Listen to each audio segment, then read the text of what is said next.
Company लोगों को इतना प्रलोभन दिया कि मैं आपको इतना बेनिफिट दूंगा जो बैंक आपको नहीं दे सकती है।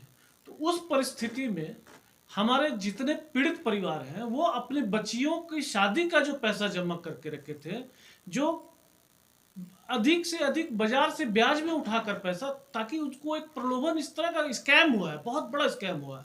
और इस स्कैम को उजागर करने के लिए पूरे साक्ष्य है, इन लोगों ने बाकायदे पूरे मुकदमा दर्ज करा रखे हैं पीड़ित परिवार के लोग।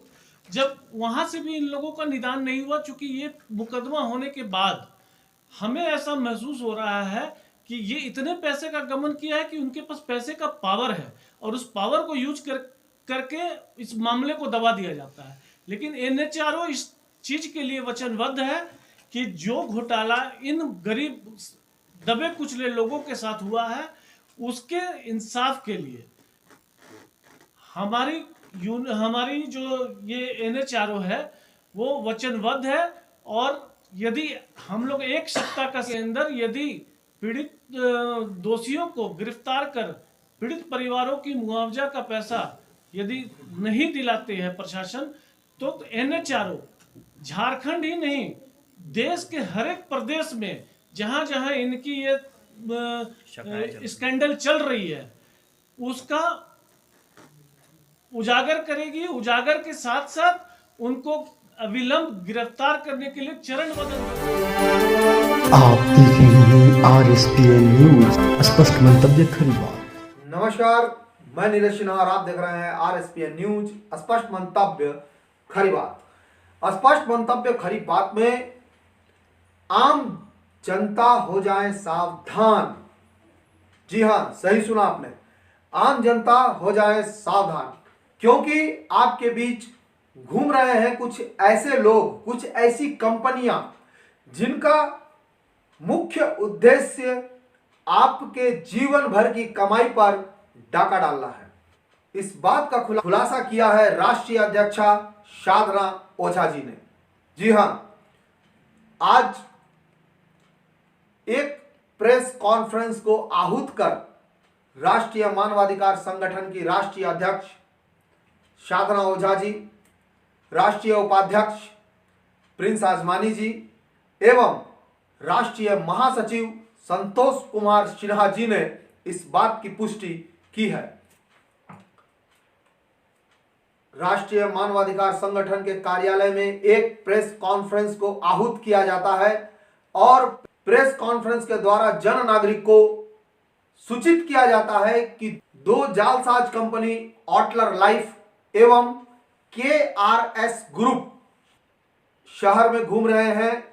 इन कंपनियों का मुख्य काम होता है नेटवर्किंग मार्केट के थ्रू लोगों को फंसाना। लोगों को इन्वेस्टर बनाते हैं, उन्हें सपना दिखाते हैं कि आप इतना रुपए इन्वेस्ट करेंगे तो बदले में आपको इतना रुपए मिलेगा, और भोली वाली जनता रुपए कमाने के उद्देश्य से ऐसे जालसाज कंपनियों के हाथ में फंस जाते हैं और अपना जीवन भर का कमाई फंसा देते हैं, लुटा देते हैं। तो पहले देखते हैं जो भुक्तभोगी हैं उनका क्या कहना है, क्या है आरोप इन दो कंपनियों। गौतम कुमार साहू, झारखंड का रहने वाला हूँ, ठीक है। और ये ऑटलर लाइफ कंपनी में 2016 में मैंने पहले 30 लाख रुपया लगाया था। जो कंपनी झारखंड और बिहार स्टेट का ऑफिस दी थी, उसमें कंपनी ने उस टाइम एग्रीमेंट किया था, उस समय मात्र 1% कि हम आयुर्वेद को बढ़ावा देंगे, इसके लिए हम भी सपोर्ट किए और बैंक से लोन लेके 1% में हम दे दिए कि नहीं होगा अभी तो 1% मिनिमम आपको गारंटी मिलेगा। बाकी ऑफिस स्टाफ सैलरी जो भी है वो कंपनी बेयर करती थी, देख रेख सब करना, मेरा काम था सपोर्ट करना, ताकि आयुर्वेद का बढ़ावा होगा और लोगों को रोजगार मिलेगा। उसके बाद 3 साल के बाद में फिर पुनः कंपनी ने बोला कि और फंड की ज़रूरत हो रही है, स्टॉक नहीं हो पा रहा है, तो हमने और लोगों से भी पैसा लगवाया, ठीक है। तो हम बोले कि 3 साल में क्या होगा, ये अब तो बढ़ावा नहीं हो पाया, काम कुछ नहीं हो सा दिखा। तो नहीं, काम हो रहा है। कुछ लोकल लीडर वगैरह थे जो उनका पेमेंट दिखाने लगा, 1 लाख 1.5 लाख लोकल लीडरों का पेमेंट हो रहा था, ठीक है। और लोकल लीडर से बार बार बोलने लगे कि नहीं, यहाँ स्टॉक नहीं पूर्ति हो पा रहा है, स्टॉक नहीं पूर्ति हो रहा है प्रोडक्ट का। तो और लोगों से हमने मिल के पैसा डलवाया। उसमें कंपनी ने क्या कि 3% हम आपको देंगे कम से कम, ठीक है। तो उसमें और उसके बाद क्या हुआ कि कंपनी इधर 15-16 महीना दिया और सब का सब बंद करके फरार हो गया। इसी बीच में KRS ने, ये ऑटलर कंपनी क्या किया, KRS के बीच मर्ज कर गया। हमने जनवरी में ही, जनवरी आपका 2021 में ही उनको मेल डाल दिया था कि हम आपके साथ काम नहीं करेंगे, क्योंकि मार्केट में उसका रिजल्ट नहीं आ रहा था। तो 90 दिन का हमको टाइम देना था, 90 दिन में अगर नहीं करना है तो 90 दिन का टाइम देना था, हम लोग दे दिए। बीच में ये KRS वाले एंट्री कर गए और उसके बाद बोलने लगे कि आप मेरे साथ काम करो, ठीक है। बहुत जीत किए, बहुत अथी करके हमको दिल्ली बुलाए। दिल्ली बुलाने के बाद इन्होंने क्या किया, हम बोले हमको काम नहीं करना है। इन्होंने KRS वाले ने हमको 60 लाख का चेक दिया, और जो मेरा कमीशन वगैरह था उसको लेस करवा के कि कोरोना काल में ऐसे ऐसे हुआ, तो ये करके 60 लाख का चेक दिया कि, और प्रलोभन दे रहा था कि आपको हम ज़मीन दे रहे हैं, फ्लैट दे रहे हैं, आप यहीं पे रहो, फरीदाबाद में या बरसाना में कहीं भी रहो, यहाँ पे रह के आप साथ में काम कीजिए। हम बोले हम नहीं करेंगे, ठीक है। तो उस समय 60 लाख का चेक और 6 महीना का टाइम लेके इन लोग हमसे अथी कर लिया, तो हम टाइम दे दिए और उसके बाद आ गए। उसके बाद ऑफिस हमसे ले लिया जो हरमू में स्थित है, ठीक है। उसके बाद ऑफिस का एग्रीमेंट इन लोग चेंज कर लिया मकान मालिक के साथ। अब इन लोग क्या किया, अपना काम चलाने लगा। बाद में 15 अगस्त के था, 16 से स्टार्ट हुआ चेक का, 16 अगस्त को चेक डाले, बाउंस कर गया। उसके बाद भी इन्होंने 15 दिन तक आश्वासन दिया कि आज डाल रहे हैं, कल डाल रहे हैं पेमेंट, ठीक है। फिर नहीं डाला। लास्ट में 2 सितंबर को हम फिर कुछ प्रेस वाला आए थे और एडवोकेट भी थे ऑफिस में, जो हम करने जा रहे थे केस। तो उस दिन फिर रोका गया हमको फ़ोन करके, और यहीं का लीडर है केशव, ठीक है। वो क्या किया, अपने गाड़ी में बैठा के फिर त्यागी जी है जो, उनसे बात करवाया। वो बोले अभी मैं पैसा आपका 60 लाख डाल दे रहा हूँ, पूरा डाल दे रहा हूँ। फिर प्रेस वाले बोले जब पैसा दे रहे हैं तो छोड़ दीजिए। फिर उस दिन सब हट गए। उसके बाद क्या हुआ, फिर उन लोग ने डाला। फिर 1-2 दिन देखने के लिए बोला गया। लास्ट में 5 सितंबर को हम थाना में गए, आवेदन दिए। वो जांच आवेदन चलते चलते अक्टूबर बीत गया। 1 नवंबर को फिर FIR दर्ज हुआ नियमता। उसके बाद से अभी तक वही हो रहा है। जब यह मामला राष्ट्रीय मानवाधिकार संगठन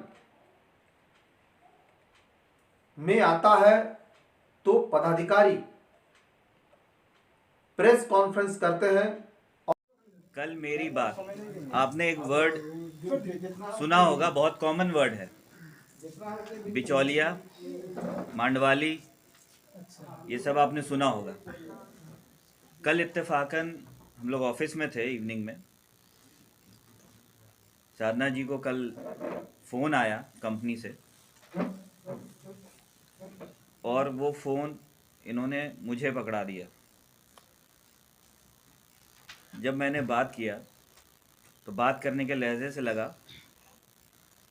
कि ये केस को वो वही रूप देना चाहते हैं। तो आपको समझ में आ गया होगा कि हमारे संगठन को भी कहीं ना कहीं डायरेक्ट इनडायरेक्ट ऑफर आया होगा। तो मैं आपको बता दूं कि NHRO का जो आज नाम प्रतिष्ठा है, वो 2 लाख 3 लाख चाहे जितना भी हो, ये अमूल्य है और वो किसी भी तरीके से बिकाऊ नहीं है। आज राष्ट्रीय अध्यक्षा है, मैं हूँ या संतोष जी हैं, सबका अपना व्यापार है, सब सुखी संपन्न है, हमें किसी चीज़ की कमी नहीं है। ये NGO है, NHRO है, जिसका कि मतलब यही है कि पीड़ितों को न्याय दिलाना।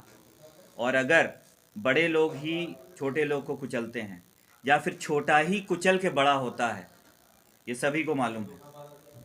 तो अगर सभी लोगों से इस तरीके से अगर हम ये पीड़ित हमारे पास आए और सभी NGO को, संगठनों को हम इनका फ़ायदा उठाएं और 2 लाख 5 लाख 10 लाख या कोई भी एक मूल्य लेकर अगर इस तरीके से हम सेटलमेंट करने लगे तो ये कहाँ जाएंगे।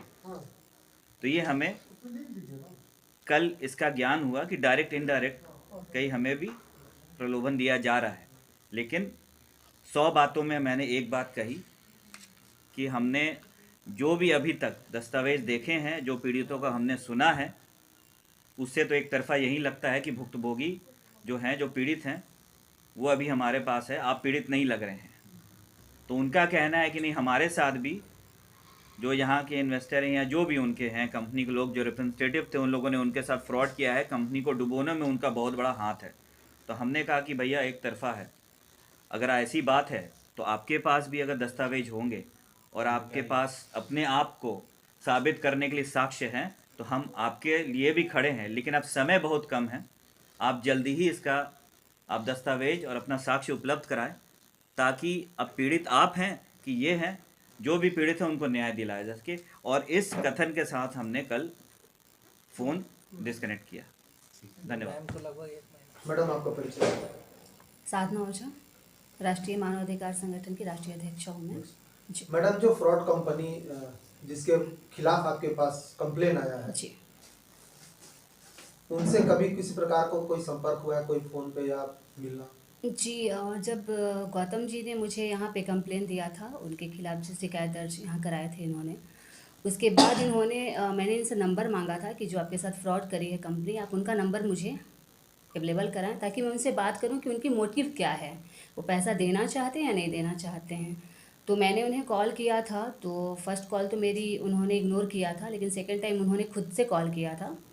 और उसके बाद थोड़ी सी अपने स्टाफ के साथ वो बदतमीजी भी कर रहे थे। एक राहुल तिवारी जी हैं, और उनसे बहुत बदतमीजी उनकी आपस में हो रही थी, स्पीकर फ़ोन पे था। तो मैंने जब उनसे पूछा कि आप इस तरीके से अपने स्टाफ के साथ गुंडागर्दी से बात करते हैं कि कंपनी गुंडागर्दी से चलती, हमारी यही काम है, उन्होंने इस तरीके का लैंग्वेज का यूज़ किया था कि मैं गुंडागर्दी से ही काम करता हूँ। तब मैंने फिर फ़ोन लेकर के मैंने उनसे बात किया था, और वो कंटिन्यू मुझे जो कंपनी के CEO हैं रघुनंदन पांडे जी, कंटिन्यू मुझे कॉल कर रहे हैं, और वो चाहते हैं कि मैं उनसे बात करूं या फिर बात करके आगे सेटलमेंट की कोई बात करना चाहते हैं मेरे से। जैसा उनकी बातों से मुझे लगा कि वो मुझसे सेटलमेंट करना चाहते हैं। सेटलमेंट मतलब किस प्रकार से? केस सेटलमेंट करना है? नहीं, अभी तक उनकी बातों में मुझे वो चीज़ नहीं दिखी कि वो सेटलमेंट गौतम साहू जी के साथ करना चाहते हैं। वो मुझसे मिलने की बार बार प्रयास कर रहे हैं कि वो मुझसे मिलना चाहते हैं। कहने का मतलब कि आप बीच से हट जाए। या तो इसका मतलब तो ये साबित होता है कि कंपनी वास्तव में ही फ्रॉड है। जी जी, बिल्कुल बिल्कुल। ये है पूरी घटना, और मैं नीरज सिन्हा RSPN न्यूज की पूरी टीम की ओर से जन नागरिक से अनुरोध करता हूं कि यदि आप थोड़े पैसे कमाने के लिए अपने जीवन भर की कमाई कहीं लगा रहे हैं, किसी को दे रहे हैं, तो पहले पूर्णतः जांच कर लें। यदि आप आयुर्वेदिक दवाओं के बाजार में अपना पैसा लगा रहे हैं तो कंपनी से आयुष मंत्रालय द्वारा प्रमाणित प्रमाण पत्र अवश्य देखें। मैं आपको दिखाता हूं उन लोगों का चेहरा जो इन दो कंपनियों के CMD बनकर लोगों को चूना लगा रहे हैं। मैं आपको वैसे लोगों का चेहरा दिखाता हूं जो लोगों को ठगी का शिकार बनाते हैं। यह है JP त्यागी, राम शर्मा, रघुनंदन पांडे, चंदन कुमार, रितेश कुमार।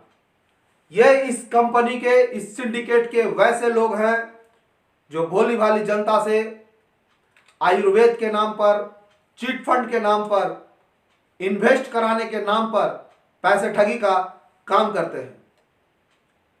ऐसे लोगों से सावधान रहना आम नागरिकों के लिए अति आवश्यक है। ऐसे ही खबरों के लिए बने रहिए RSPN न्यूज। आप देख रहे हैं RSPN न्यूज, स्पष्ट मंतव्य खरी बात।